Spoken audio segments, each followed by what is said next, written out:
मैं Dheeraj Saxena, assistant professor, government law college Churu से आज एलएलबी थर्ड ईयर के first paper Indian Evidence Act 1872 में धारा 7 में वर्णित सुसंगत तथ्यों पर चर्चा कर रहा हूँ।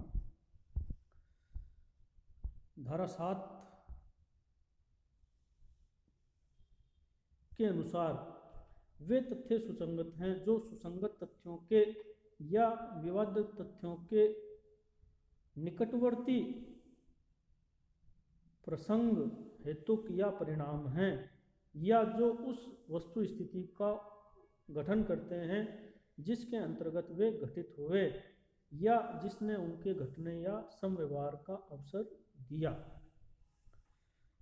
तो जब हम इस धारा 7 का विभाजन करते हैं तो हमें कुल मिलाकर ये 4 तरह के तथ्य जो हैं वो सामने आते हैं।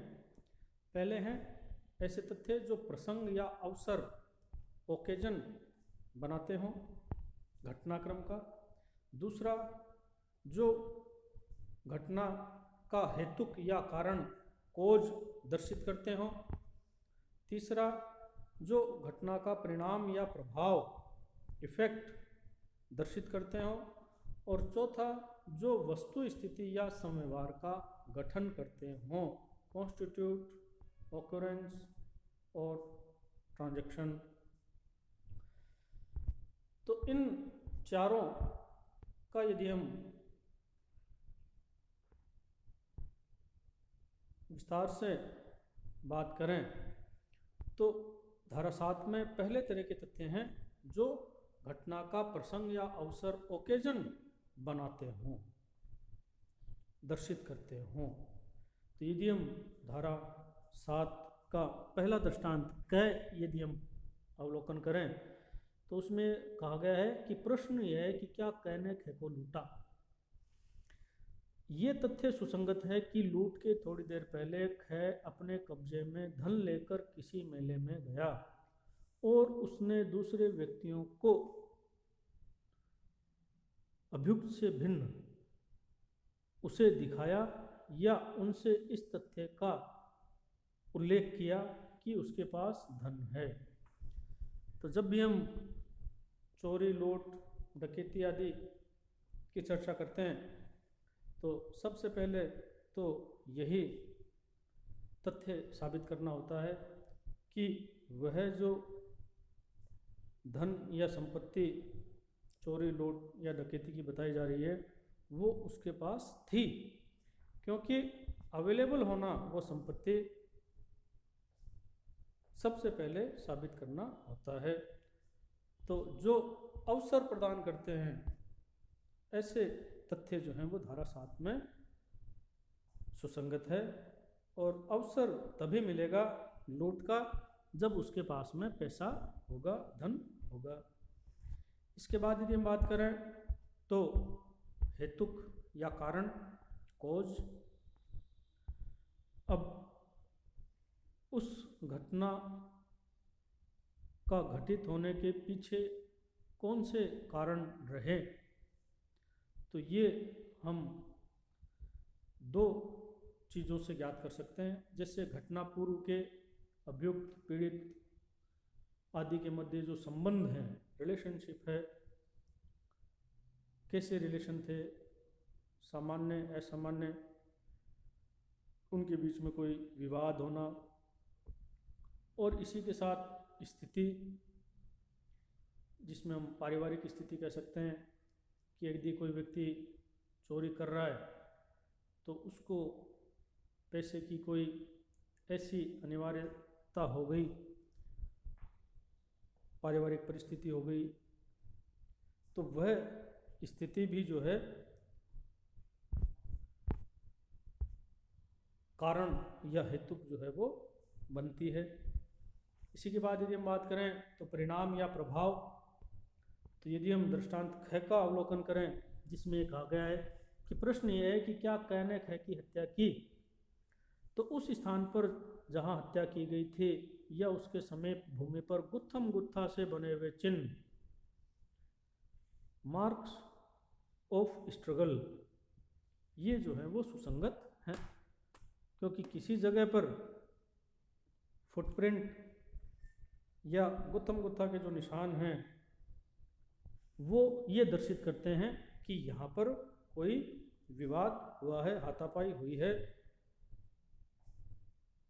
और हाथापाई होने का अर्थ यह है कि उन दोनों के मध्य विवाद हुआ है। तो ये इफेक्ट जो है, प्रभाव जो है, परिणाम जो है वो बताते हैं। कहीं खून के धब्बे हैं, कहीं जली हुई राख है, तो ये जो है वो प्रभाव उत्पन्न करते हैं, परिणाम बताते हैं कि वो घटना वहाँ पर घटित हुई है।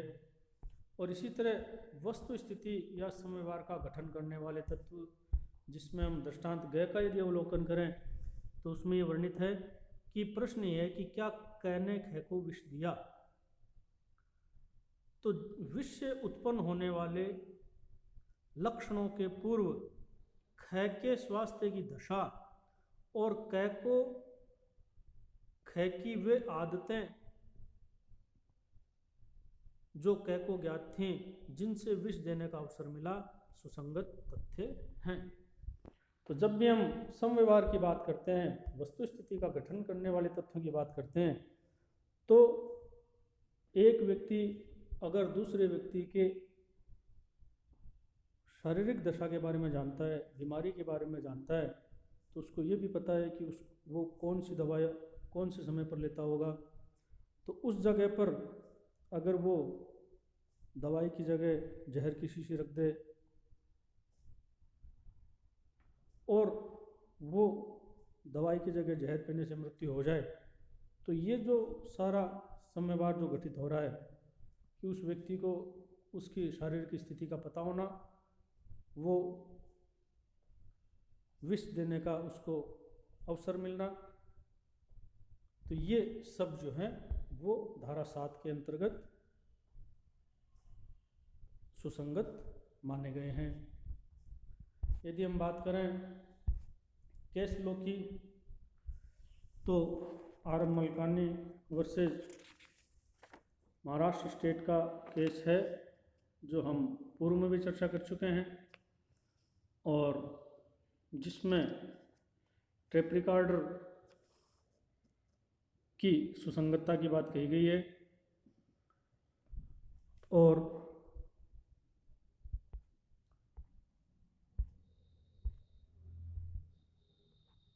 टेप रिकॉर्ड कब किया, कैसे उसको पता लगा कि वो कोई बातचीत कर रहा है किसी व्यक्ति से,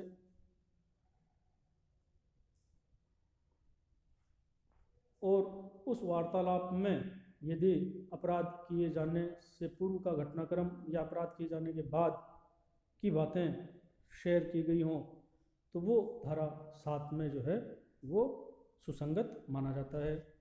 इसी तरह यदि बात करें तो निर्मला बनाम आसुराम का 2001 का राजस्थान हाईकोर्ट का एक केस है, जिसमें इसी टेप रिकॉर्ड पर निर्णय दिया गया था, और उसमें ये कहा गया था कि यदि एक पक्ष की ओर से टेप रिकॉर्ड